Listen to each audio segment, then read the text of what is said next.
ஹரே கிருஷ்ணா. மறுபிறவி பாகம் 28, அத்தியாயம் 5, ஆத்மாவின் இரகசிய பயணம். அதன் தொடர்ச்சி. மண்ணிற்கே நீங்கள் திரும்ப வேண்டும். நாம் இறக்கும் போது நிலம், நீர், காற்று, நெருப்பு, ஆகாயம் ஆகிய பஞ்சபூதங்களாலான உடல் அழிந்து அந்த ஸ்தூல பொருட்கள் அவற்றின் மூலக்கூறுகளுடன் கலந்து விடுகின்றன. கிறிஸ்துவ பைபிளில் மண்ணிலிருந்து பிறந்து மண்ணிற்கே திரும்புகிறீர்கள் என்று கூறப்படுகிறது.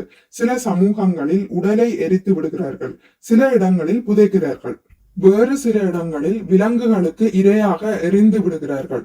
இந்தியாவில் இந்துக்கள் உடலை எரிக்கின்றனர். உடல் சாம்பலாக மாறிவிடுகிறது. சாம்பலானது பூமியின் மற்றொரு வடிவமாகும். கிறிஸ்துவர்கள் உடலை புதைக்கின்றனர். கல்லறையில் இருக்கும் உடல் காலப்போக்கில் மண்ணாகி விடுகிறது.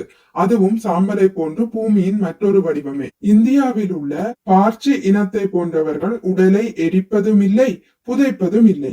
மாறாக கழுகுகளுக்கு இரையாக வீசி விடுகின்றனர். கழுகுகளால் உண்ணப்படும் உடல் மலமாக மாற்றமடைகிறது. எனவே இந்த அழகான உடலை நாம் சோப்பு போட்டு நன்றாக பராமரித்தாலும் அது இறுதியில் மலமாகவோ சாம்பலாகவோ மண்ணாகவோ மாறுகிறது.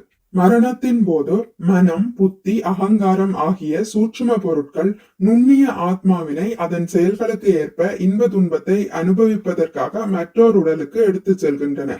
அடுத்த தலைப்பு ஜோதிடமும் மறுபிறவியும். ஓர் உயிர்வாளியின் மீது கிரகங்களின் தாக்கம் குறித்த ஜாதக கணிப்புகள் யூகம் அல்ல, அவை உண்மையானவை என்பது ஸ்ரீமத் பாகவதத்தில் உறுதி செய்யப்பட்டுள்ளது. ஒரு குடிமகன் நாட்டினால் ஆளப்படுவதை போல ஒவ்வொரு உயிர்வாளியும் இயற்கையின் சட்டங்களால் ஒவ்வொரு கணமும் ஆளப்படுகிறான். நாட்டின் சட்டங்களை தெளிவாக காணலாம், ஆனால் இயற்கையின் சட்டங்கள் வெளிப்புற அனுபவத்தினால் காணவியலாதபடி நமது அறிவிற்கு அப்பாற்பட்டு சூட்சுமமாக உள்ளன. நமது உடலின் ஒவ்வொரு பகுதியும் குறிப்பிட்ட கிரகத்தினால் ஆளப்படுகிறது. ஓர் உயிர்வாளி தனது சிறைவாசத்தை நிறைவேற்றுவதற்கு ஏற்ற உடலை அத்தகு கிரகங்களின் கூட்டமைப்பில் பெறுகிறான். அந்த அளவிற்கு இயற்கையின் விதிகள் சூட்சுமமானவை. எனவே ஒரு மனிதனின் விதியானது அவன் பிறக்கும் நேரத்தில் இருக்கும் கிரக அமைப்புகளின்படி உறுதி செய்யப்படுகிறது. கற்றறிந்த ஜோதிடரால் உண்மையான ஜாதகம் கணிக்கப்படுகிறது. இந்த பெரும் விஞ்ஞானத்தை சிலர் துஷ்பிரயோகம் செய்வதால் இது பயனற்றதாகி விடுகிறது. கிரகங்கள் ஒருபோதும் மனிதனின் விருப்பத்திற்கேற்ப அமைவதில்லை. முழுமுதற் கடவுளின் உயர்ந்த ஏற்பாட்டினால் அமைக்கப்படுகின்றன. இருப்பினும் ஒவ்வொருவரின் நல்ல தீய செயல்களுக்கு ஏற்பவே இந்த ஏற்பாடுகள் செய்யப்படுகின்றன. உயிர்வாளிகள் புண்ணிய செயல்கள் செய்ய வேண்டியதன் முக்கியத்துவத்தை இங்கு காணலாம். புண்ணிய செயல்களால் மட்டுமே வளமான செல்வம், உயர்ந்த கல்வி, அழகிய தேக அம்சங்கள் ஆகியவற்றை பெறுவதற்கு ஒருவன் அனுமதிக்கப்படுகிறான். ஸ்ரீமத் பாகவதம் 1ஆம் காண்டம் 12ஆம் அத்தியாயம் பதம் 12. குறிப்பு: கற்றறிந்த ஜோதிடர் என்பது வேத வழி ஜோதிடவியலை முழுமையாக அறிந்தவரை குறிக்கும். நவீன காலத்தின் பிரபல ஜோதிடத்துடன் இதனை ஒப்பிடக்கூடாது. அடுத்த தலைப்பு: உங்களது எண்ணங்களே அடுத்த உடலை உருவாக்குகின்றன. ஆகாயத்தில் சூட்சும வடிவங்கள் உள்ளன என்பதை தொலைக்காட்சி ஒளிபரப்பின் மூலமாக நவீன விஞ்ஞானம் நிரூபித்துள்ளது. ஓரிடத்தில் உள்ள வடிவங்கள் மற்றும் புகைப்படங்கள் ஆகாயத்தின் மூலமாக மற்றொரு இடத்திற்கு எடுத்துச் செல்லப்பட்டு தொலைக்காட்சிகளில் காட்டப்படுகின்றன. மாபெரும் விஞ்ஞான ஆராய்ச்சிக்கு தேவையான முக்கியமான அடிப்படை விஷயங்கள் ஸ்ரீமத் பாகவதத்தில் பொதிந்துள்ளன. ஆகாயம் என்னும் மூலத்திலிருந்து சூட்சும வடிவங்கள் எவ்வாறு தோன்றின என்பதையும் அவற்றின் தன்மைகள் மற்றும் செயல்கள் யாவை என்பதையும் மக்களால் உணரத்தக்க மூலப்பொருட்களான காற்று, நெருப்பு, நீர், நிலம் ஆகியவை சூட்சும வடிவத்திலிருந்து எவ்வாறு தோன்றின என்பதையும் ஸ்ரீமத் பாகவதம் விளக்குகிறது. நினைத்தல், உணர்தல், விரும்புதல் போன்ற மனதின் செயல்களும் ஆகாயத்தின் தளத்தில் இருந்து செய்யப்படும் செயல்களே. மரணத்தின் போது இருக்கும் மனநிலையே அடுத்த பிறவியின் அடிப்படை என்னும் கீதையின் கருத்து ஸ்ரீமத் பாகவதத்தின் பல்வேறு இடங்களிலும் உறுதிப்படுத்தப்படுகிறது. மனதில் இருப்பவை நம்மால் உணரத்தக்க வடிவமாக வாய்ப்பு கிடைத்தவுடன் மாற்றம் பெறுகின்றன. ஸ்ரீமத் பாகவதம் 3ஆம் காண்டம் அத்தியாயம் 26 பதம் 34.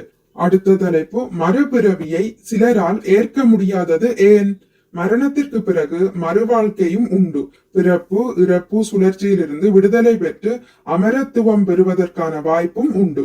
நினைவிற்கெட்டாத காலந்தொட்டு ஓர் உடலை விட்டு மற்றொரு உடலை ஏற்பது நமக்கு பழக்கப்பட்டு விட்டதால் நித்திய வாழ்வை பற்றி நினைத்து பார்ப்பதே கடினமாக உள்ளது.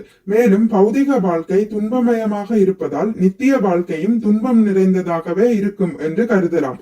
உதாரணமாக, நோயாளி ஒருவன் நடமாட முடியாமல் கசப்பான மருந்து உண்பது, உணவு உண்பது, மலஜலம் கழிப்பது என எல்லாவற்றையும் படுக்கையில் நடத்தினால் அத்தகு வாழ்க்கை அவனுக்கு தாங்கவியலாத துன்பத்தை கொடுக்கின்றது.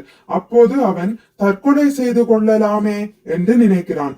அதுபோல துன்பமான பௌதீக வாழ்வை அனுபவித்தவன் அதனால் வெறுப்புற்று சூன்யவாத அல்லது அருவவாத கொள்கைகளை ஏற்று தன்னுடைய தனிப்பட்ட இருப்பை மறுப்பதற்கும் அனைத்தையும் சூன்யமாக மாற்றுவதற்கும் முயல்கிறான். இருப்பினும் சூன்யமாகுதல் என்பது உண்மையில் சாத்தியமல்ல, அது அவசியமும் அல்ல. பௌதீக வாழ்வில் நாம் துன்பமான நிலையில் உள்ளோம். ஆனால் இச்சூழ்நிலையிலிருந்து வெளியேறும் போது உண்மையான வாழ்வை, நித்தியமான வாழ்வை நம்மால் காண முடியும். குந்தி மகாராணியின் போதனைகள், பக்கம் 132. ஹரே கிருஷ்ணா. இத்துடன் முடித்துக் கொள்கிறேன். இனி அடுத்த பதிவில் இதன் தொடர்ச்சியான மேலும் சில ஆண்டுகள் என்பதை பற்றி வாசிக்கலாம். மிக்க நன்றி. ஹரே கிருஷ்ணா. உங்களுக்கு இந்த வீடியோ பிடித்திருந்தால் லைக் பண்ணுங்கள், ஷேர் பண்ணுங்கள், சப்ஸ்கிரைப் பண்ணுங்கள். நோட்டிபிகேஷன் பெல்லை அழுத்துவதன் மூலம் அடுத்த பதிவுகள் உங்களை வந்தடையும். பகவான் ஸ்ரீ கிருஷ்ணரை பற்றி கேட்டு மகிழ்வோம். ஹரே கிருஷ்ணா.